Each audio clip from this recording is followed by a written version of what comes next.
What's up everyone, welcome to another video on the Roku channel.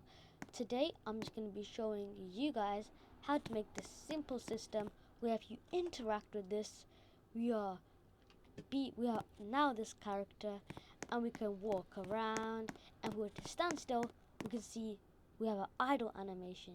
So stick around because I'm going to be showing you this in this video, and without further ado, let's get straight into it. What I'm going to be doing is going and adding a pot. Make sure this is just plastic and the color is just a normal color, like this. And we're going to hold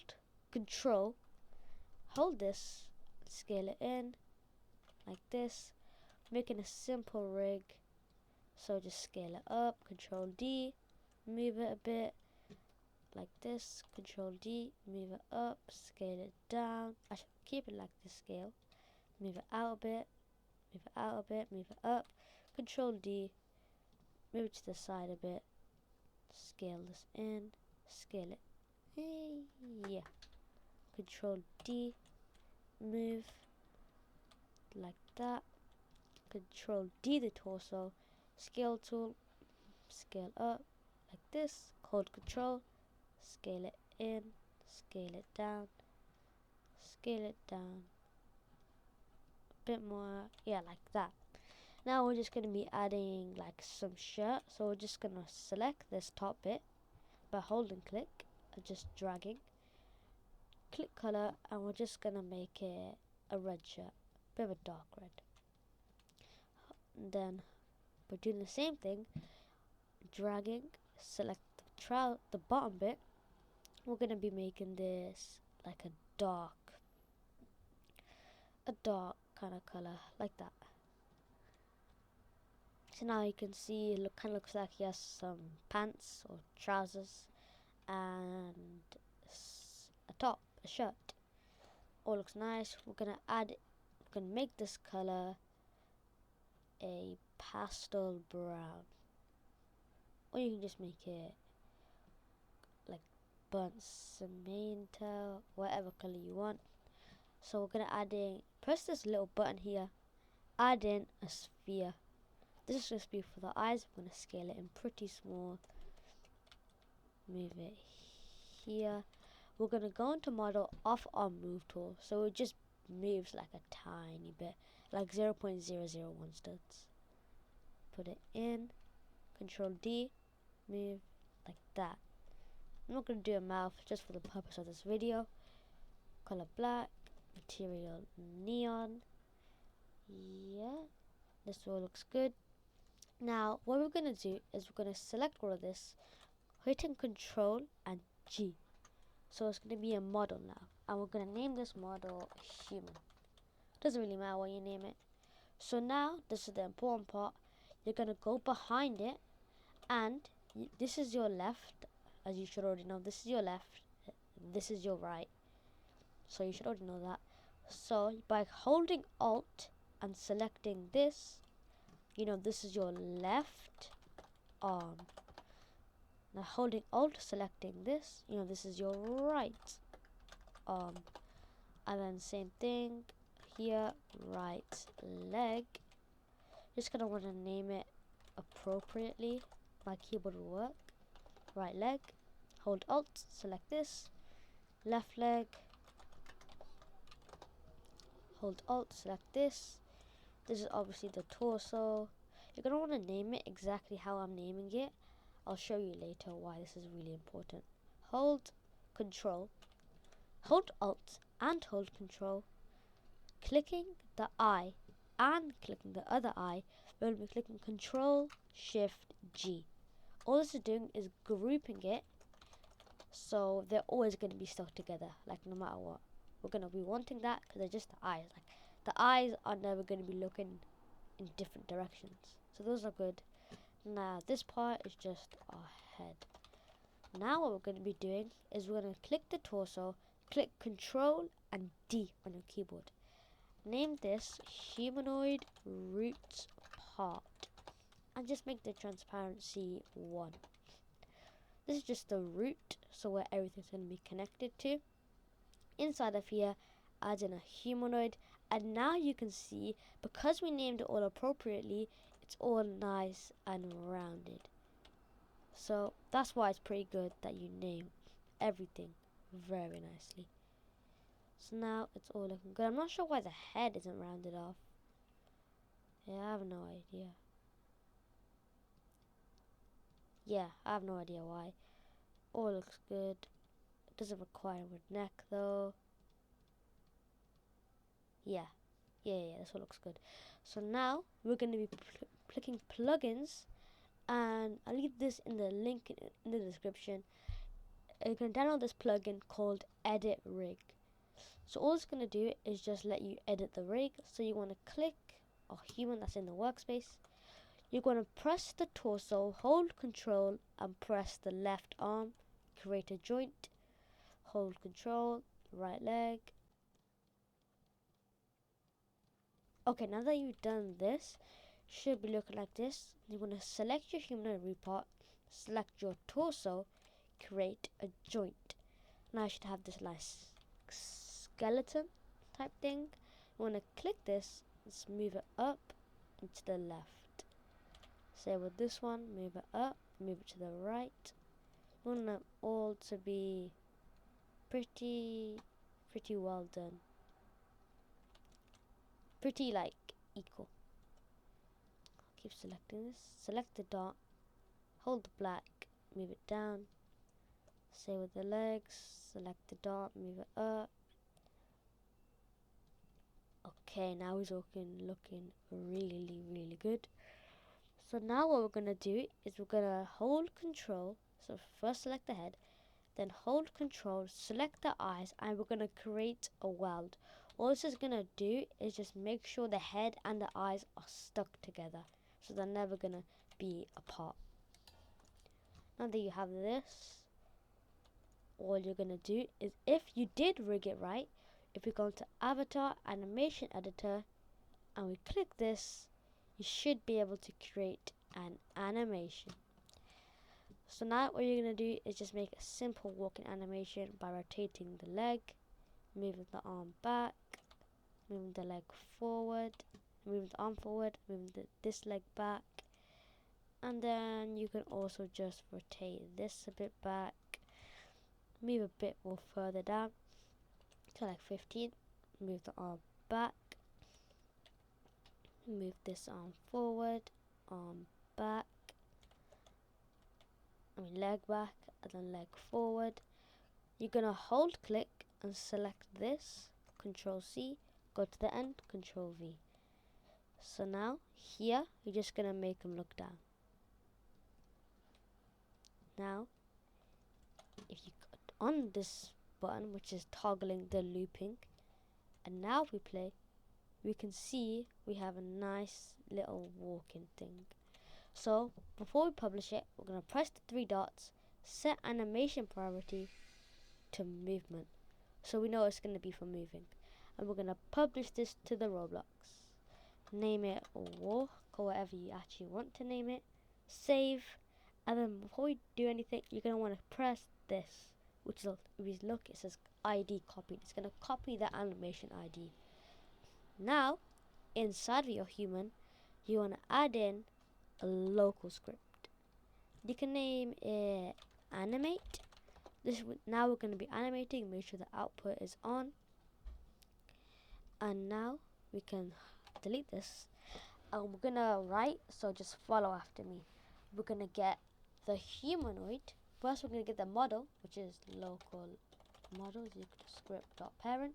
The parent of the script, if we look in the properties, it says parent is the human. Local humanoid is equal to model.humanoid. So we're looking inside the model, which is the human, and we're looking for the humanoid. And as we can see, is in here. So now we can drop down 2 lines. Local walk anim, short for animation, is equal to, and then inside the animate, add an animation, paste the ID, and just name the animation walk.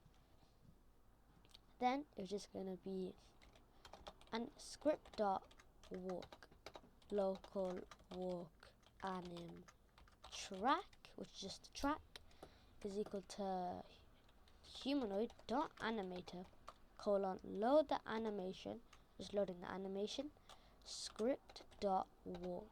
Just gonna load script dot walk. So it's gonna play the animation, but it's not actually playing it.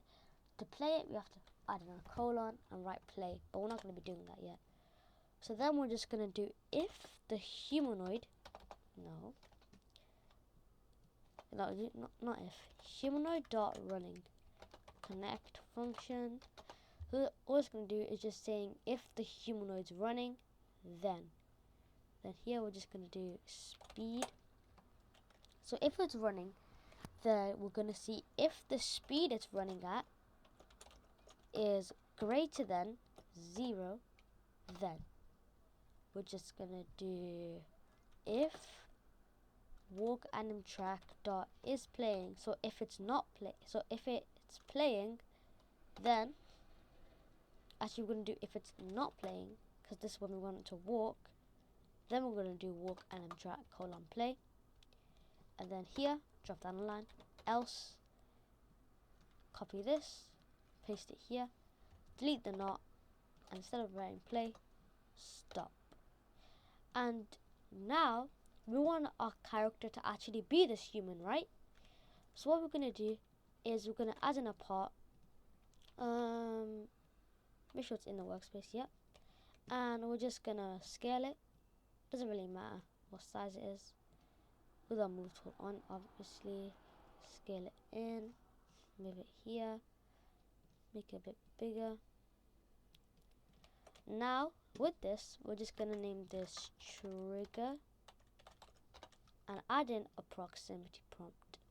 All this proximity prompt is, we're going to move this pawn location closer. It's just this. See how it says that interact? That's all a proximity prompt is. We'll make sure the part is anchored. And then in the proximity prompt, actually no, we're going to click the trigger, hold control, select the human, control G, name the entire model.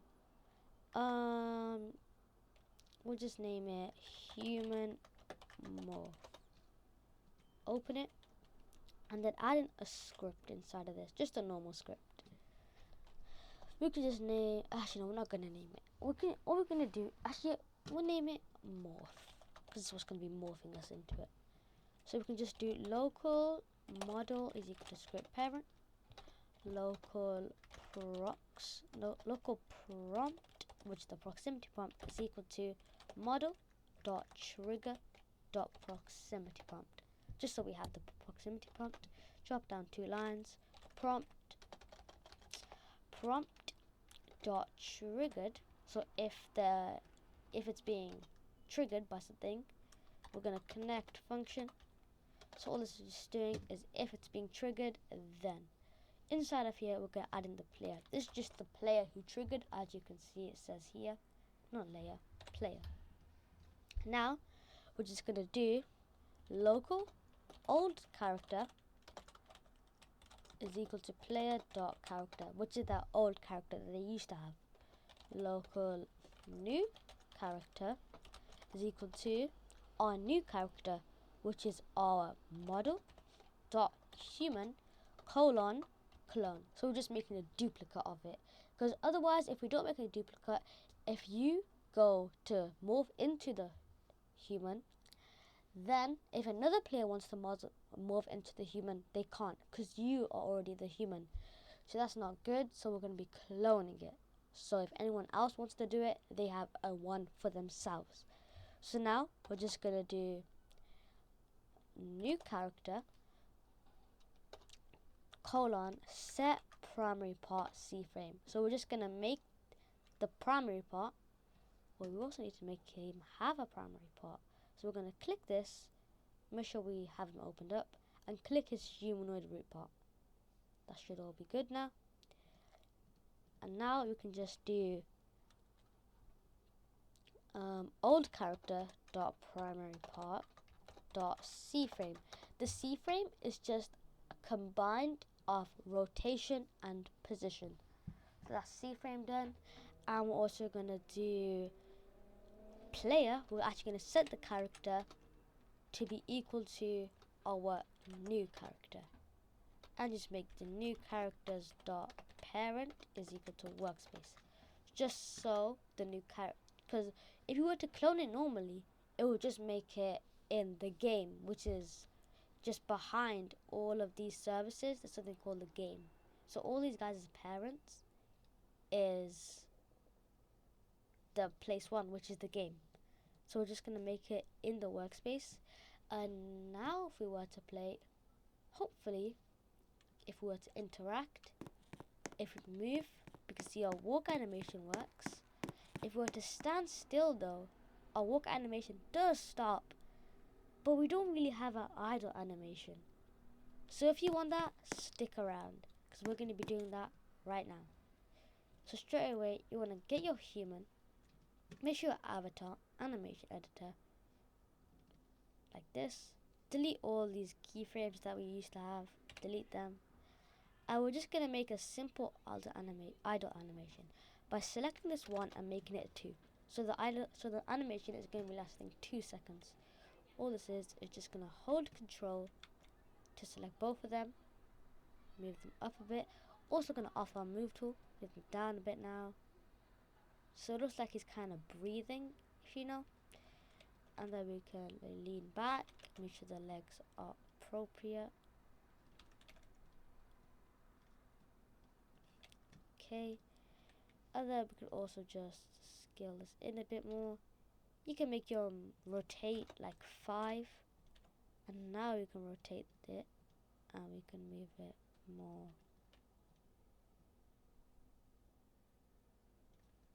more nicely. So now we're gonna just like breathing in, and now because we're exhaling, breathing out, hold control, select these two, bring them back down, rotate this back to how it was. Also the legs have to go the way it was. And do rotate the head. I don't think we did rotate the head, so we are gonna rotate the head by just boom. And we could also, we're breathing in, so we'll move it up. And then because we're exhaling, move it down, and also move it down like this. So now we can copy the start one using our Control C, go down here, Control V, wait, select it again, Control C, go back here, Control V. Okay, so now if we were to play the animation, we can see we have a nice, small, but still works, idle animation. So now we're going to stop it, press the dot, set animation priority, idle. Publish this to Roblox, just name it idle, whatever you want. Save, copy, close, go to your workspace, your human, animate script, duplicate this, name this idle, paste your new animation, go into your animate script. You want to just copy these 2 lines because basically they're the exact same thing, just rewording. So name this idle, and then idle, and then script idle. My keyboard will work. Script idle and script idle. Okay, no, we're just why are we making script idle? We'll just make it idle and also here walk anim. Sorry about that. Okay, now we have it all looking nice. Now we're just gonna go here, idle anim track, stop, because we're gonna want to stop the idle animation, and here we're just gonna do animation track colon play. So we're just doing, if you're moving, we're gonna play the walking, and we're gonna stop the idle animation. And then if you are walking, if you're not walking actually, we're gonna be playing the idle animation and stopping the walk animation. And because by default the player is not gonna be moving, we can just copy this line, and paste it here. And now words play and interact. We can see idle. We are to walk. A walking animation plays. Stop. Idle. We are to jump. A walking animation plays. Stand still. Walk. Stand still. Walk. And yeah, that pretty much wraps up this video. Hope you enjoyed, and I'll see you guys in the next one.